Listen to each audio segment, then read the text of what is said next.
Salam sejahtera Bapak Ibu, Saudaraku yang dikasihi oleh Tuhan, di dalam nama Tuhan Yesus Kristus. Saat ini kita bersyukur, Tuhan masih memberikan kita kesehatan, Tuhan masih memberikan kita kekuatan, dan saya percaya Bapak Ibu Saudara dimanapun berada pada saat ini, saya percaya kita semua ada dalam lindungan dan berkat pertolongan Tuhan. Saudaraku, saat ini kita akan mendengarkan firman Tuhan. Mari kita siapkan hati kita masing-masing, sehingga lewat kebenaran firman Tuhan ini, kita masing-masing tahu berbuat dan bersikap yang terbaik di hadapan Tuhan dalam menghadapi segala situasi dan keadaan saat ini. Bapak Ibu, saya akan bacakan firman Tuhan bagi kita semua dari Roma pasal yang ke-14 ayat yang ke-19. Surat Roma pasal yang ke-14 ayat yang ke-19, demikian bunyi firman Tuhan. Sebab itu marilah kita mengejar apa yang mendatangkan damai sejahtera dan yang berguna untuk saling membangun. Sekali lagi, sebab itu marilah kita mengejar apa yang mendatangkan damai sejahtera dan yang berguna untuk saling membangun. Bapak Ibu Saudaraku yang dikasihi oleh Tuhan, saya memberikan judul firman Tuhan pada saat ini, yaitu yang terutama dan yang berguna. Yang terutama dan yang berguna. Bapak Ibu Saudaraku yang dikasihi oleh Tuhan, masing-masing kita dalam kehidupan ini mempunyai prioritas dan mempunyai hal-hal yang terutama dan yang terpenting dalam kehidupan kita. Tapi seringkali disadari atau tidak, yang kita anggap terutama, yang kita anggap yang terpenting itu belum tentu berguna. Seperti dikatakan oleh Rasul Paulus, banyak yang penting tapi belum tentu semua berguna. Tetapi sekarang mari kita melihat Bapak Ibu Saudaraku, untuk saat ini di mana kita hidup dalam situasi sekarang ini, apa kira-kira yang terutama dan yang berguna dalam kehidupan kita. Di sini Rasul Paulus mengatakan, Bapak Ibu Saudaraku, marilah kita mengejar apa yang mendatangkan damai sejahtera dan yang berguna untuk saling membangun. Bapak Ibu, yang terpenting untuk situasi sekarang ini, di mana situasi bangsa dan negara kita, bahkan belahan dunia sekarang ini sedang menghadapi wabah virus yang sangat menakutkan. Sehingga banyak di antara umat manusia takut. Banyak di antara manusia seperti kehilangan pengharapan. Nah, yang terpenting untuk saat ini Bapak Ibu Saudaraku, mari kita berusaha mengejar dan menciptakan apa yang bisa mendatangkan damai sejahtera, yang membangun damai sejahtera, yang memberikan sukacita, yang membuat orang bisa pulih dan semangat.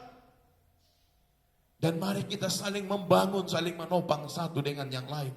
Jadi yang terpenting pada saat ini sesuai dengan firman Tuhan ini, mari kita berusaha mengejar apa yang mendatangkan damai sejahtera dan yang berguna untuk saling membangun.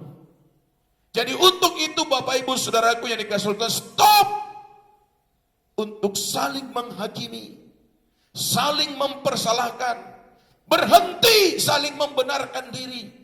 Saat ini yang terpenting Bapak Ibu Saudaraku, kita satukan hati kita untuk mendatangkan damai sejahtera dari surga.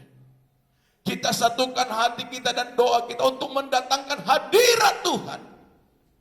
Jadi untuk itu siapapun kita, baik opa, oma, bapak, ibu dan saudara semua, berhentilah saling mempersalahkan, berhenti saling menantang, dan berhenti saling mencari kesalahan dan saling membenarkan satu dengan yang lain. Tapi mari kita bergandeng tangan dan bersatu hati. Kita berdoa kepada Tuhan. Kita berdoa kepada Allah kita agar situasi dan keadaan saat ini diubah oleh Tuhan. Agar situasi dan keadaan saat ini diselesaikan oleh Tuhan. Sehingga kita lepas dari apa yang namanya ketakutan yang sedang melanda dunia. Dan kalau sekarang kita saling menghakimi, kalau sekarang kita saling menantang satu dengan yang lain, Kalau sekarang kita saling membenarkan diri, yang satu berkata aku yang paling benar, itu yang salah. Kapan kita bisa bersatu? Kapan bisa tercipta damai sejahtera? Kapan kita bisa datang ke hadirat Tuhan dengan kesatuan hati? Ingat, bukan karena kehebatan, bukan karena kepintaran, bukan karena hebatnya kita mengklaim diri kita paling benar, mengklaim organisasi kita paling benar. Bukan itu yang Tuhan harapkan. Yang Tuhan harapkan bagaimana kita masing-masing menyatukan hati kita dalam kerendahan hati. Ingat saudaraku yang dikasihi oleh Tuhan, saya dan saudara selamat itu bukan karena kekuatan kita.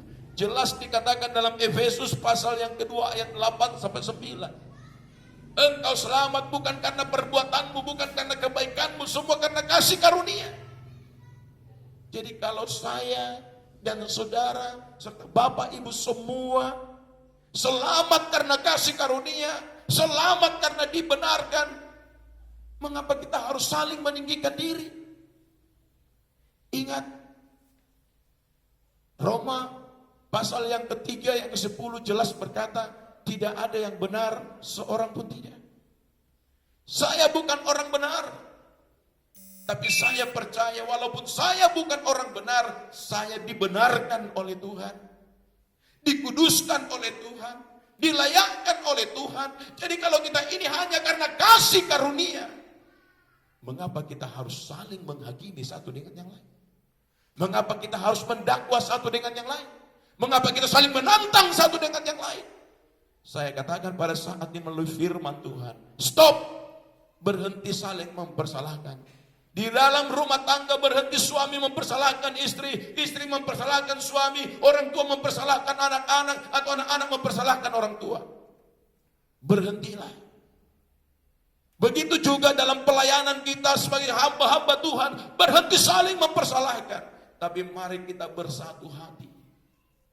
Kita satukan hati kita.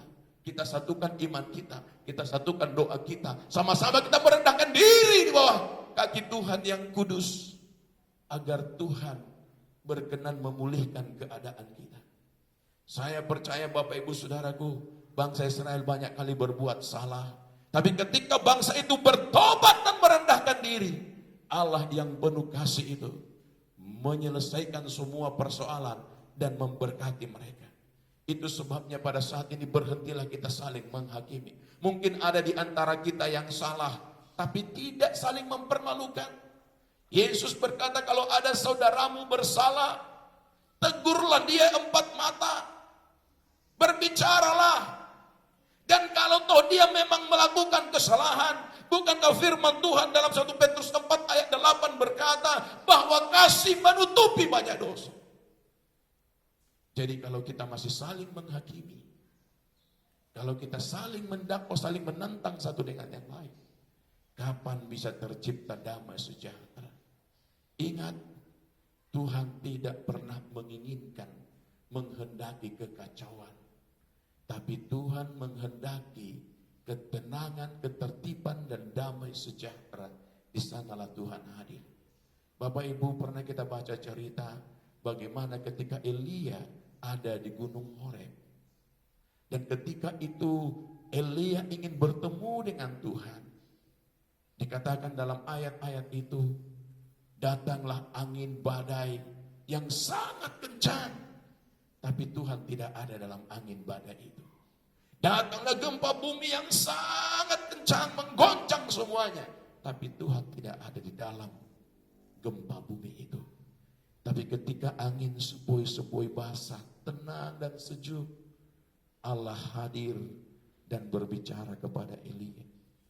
Hari ini saudaraku yang dikasihi oleh Tuhan, para hamba-hamba Tuhan yang terkasih, umat-umat Tuhan yang terkasih, umat-umat Tuhan yang saat ini sedang mengalami persoalan, mari kita sama-sama membangun dan menciptakan damai sejahtera. Stop dan berhenti kita saling menghakimi. Berhenti kita saling mendakwa dan saling menantang satu dengan yang lain. Mari kita belajar bersatu hati, merendahkan diri. Bertobatlah kita semua. dimulai dari bapak-bapak kami yang ada di atas, yang dipercayakan Tuhan memimpin organisasi gereja, yang dipercayakan Tuhan memimpin lembaga keagamaan. Mari kita mulai, kita bertobat dan merendahkan diri. Saya percaya bangsa ini akan dilawat oleh Tuhan. Virus corona yang menakutkan ini akan berlalu ketika Tuhan melawat kita. Dan itu hanya bisa terjadi kalau kita bersatu hati dan merendahkan diri. Saya percaya persoalan, masalah, dan beban kita semua akan selesai, sebab Tuhan akan hadir dan menolong kita. Diberkatilah kita semua. Jadi akhirnya yang terutama dan yang berguna adalah mari kita mengejar damai sejahtera dan apa yang berguna untuk saling membangun dan menguatkan. Dalam nama Yesus, Tuhan memberkati.